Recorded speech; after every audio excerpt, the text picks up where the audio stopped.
Doon auto rickshaw union ने अपनी 6 मांगों को लेकर मुख्यमंत्री आवास कूच करते हुए सरकार के खिलाफ जमकर नारेबाजी की। पुलिस द्वारा प्रदर्शनकारियों को ग्लोब चौक के पास पर ही रोक दिया गया।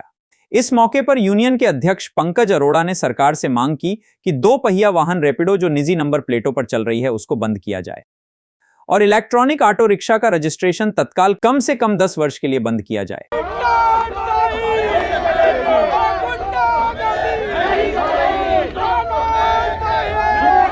पता नहीं क्यों अक्कड़ में आ रहे कि कोई सरकार वार्ता ही नहीं कर रही, ना प्रशासन। हम कह रहे 10 साल के लिए इनका रजिस्ट्रेशन बंद कर दिया जाए। चक्का जाम करेंगे सब जगह अगर हमारी मांगे पूरी नहीं हुई। जो रैपिडो के नाम से चल रहे हैं टू व्हीलर, तो इसको तुरंत बंद किया जाए। लेकिन हमारे ऑटो 14 रुपये पर किलोमीटर पे चला रहे हैं रैपिडो में। उनके क्योंकि ना नियम है ना रेट है, वो फुटकर भी चला रहे, ठेका भी चला रहे, दोनों हाथ में लड्डू रखे हुए। हम सिर्फ ठेका परमिट है, हम ठेके में चलाते हैं। हम काफ़ी समय से मांगे थी हमारी, एक तो टू व्हीलर रैपिडो जो प्राइवेट प्लेटों में चल रही है। और हम ये नहीं कह रहे कि क्या बोलते हैं ना चलाओ, कॉमर्शियल करो, टैक्स दो।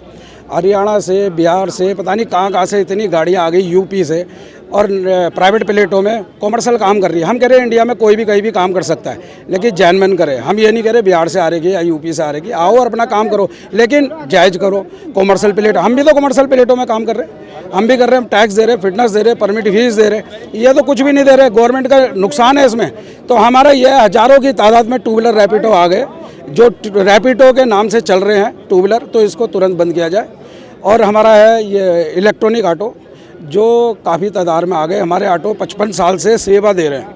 अगर किसी सवारी का सामान भी छूट जाता है तो हमारे ऑटो वाले सामान पहुंचाते हैं। हमारे एक ग्रुप बना हुआ, व्हाट्सएप ग्रुप, अगर किसी सवारी का सामान छूट जाता है वो हमें कंप्लेंट करते हैं, हम ग्रुप में डालते हैं, तो हम सामान पहुंचा देते हैं। हम 55 साल से ऑटो वाले यहीं के हैं और चला रहे हैं। लेकिन अब इलेक्ट्रॉनिक ऑटो की कोई यूनियन नहीं है और लगातार कम से कम 15,000 इलेक्ट्रॉनिक ऑटो आ गए। शहर में इतना काम नहीं है, यातायात की व्यवस्था बिगड़ी भी है, प्राइवेट इतने नहीं आ रहे। अब हर गली में गाड़ियां हो चुकी, काहे की जरूरत पड़ेगी इनको इतनी गाड़ियां खोलने की। हम कह रहे 10 साल के लिए इनका रजिस्ट्रेशन बंद कर दिया जाए। जैसे हमारे ऑटो का रजिस्ट्रेशन बंद है वैसे ही बंद किया जाए। काम भी बढ़ जाएगा सबका, उनका भी काम बढ़ेगा, हमारा भी काम बढ़ेगा।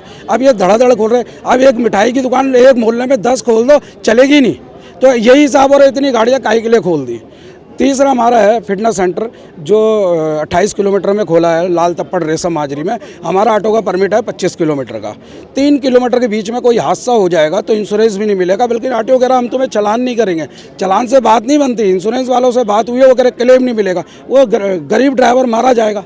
तो इसलिए हम कह रहे फिटनेस सेंटर यहीं सेंटर में 3-4 खोले जाए या मैनुअल किया जाए। फिटनेस सेंटर ज़्यादा खुलेंगे तो आसानी से ऑटो वाले जितने देहरादून में काफ़ी आराम से गाड़ियाँ अपना फिटनेस करा सकेंगे, अर्थात 28 किलोमीटर में नहीं जाएंगे हम।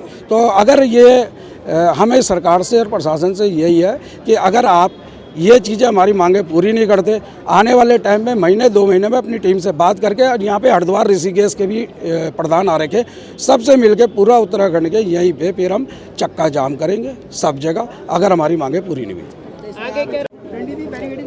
हम चक्का जाम करेंगे, धरना प्रदर्शन करेंगे, सभी संगठन को बुलाएंगे।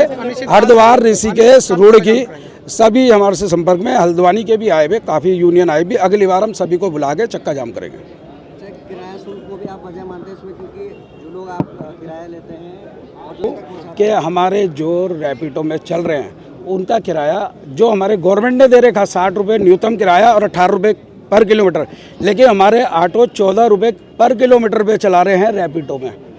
कम चला रहे हैं, उनसे कम जो गवर्नमेंट ने रेट दिया हुआ उससे भी कम चला रहे हैं। और जो इलेक्ट्रॉनिक है इनका तो कोई नियम ही नहीं है ना। ये मैं आपको बता दूं, ऑटो इलेक्ट्रॉनिक ऑटो हैं, लोग ये समझते हैं इलेक्ट्रॉनिक ऑटो वाले बाहर से कहीं से आ रहे थे, ये ज़्यादा पैसे ले रहे हैं इलेक्ट्रॉनिक वाले। और हमारे देहरादून के जो CNG ऑटो है, पेट्रोल ऑटो हैं, ये पैसा ज़्यादा ले, उसे भी ऑटो में गिन रहे। हम उनको अपने यूनियन में नहीं रखा हुआ, उनके क्योंकि ना नियम है ना रेट है, वो फुटकर भी चला रहे, ठेका भी चला रहे, दोनों हाथ में लड्डू रखे हुए। हम सिर्फ ठेका परमिट है, हम ठेके में चलाते हैं और हमारे रेट बहुत कम है। इतनी दौर की वार्ताएं होगी, प्रेस वार्ता आप लोगों ने कर दी, इतने प्रदर्शन कर लिए, क्यों सरकार तक आपकी आवाज़ पहुंच रही है? हमने तो सरकार को नोटिस दिया था 1 महीने पहले कि हमसे वार्ता करे। प्रशासन से बोला कि उन्होंने हमसे वार्ता ही नहीं करी। अगर वो वार्ता करते, ये निकल जाता रास्ता, तो हमें ये करने की जरूरत नहीं पड़ती। पता नहीं क्यों अक्कड़ में आ रहे कि कोई सरकार वार्ता ही नहीं कर रही, ना प्रशासन, उन्हें लग रहा कुछ ही नहीं है। तो हम अभी तो हम कम बंदे, हर स्टेट के बंदे, और हर स्टेट में तो जिले में बंदे होंगे सब अपने हड़ताल में जाएंगे।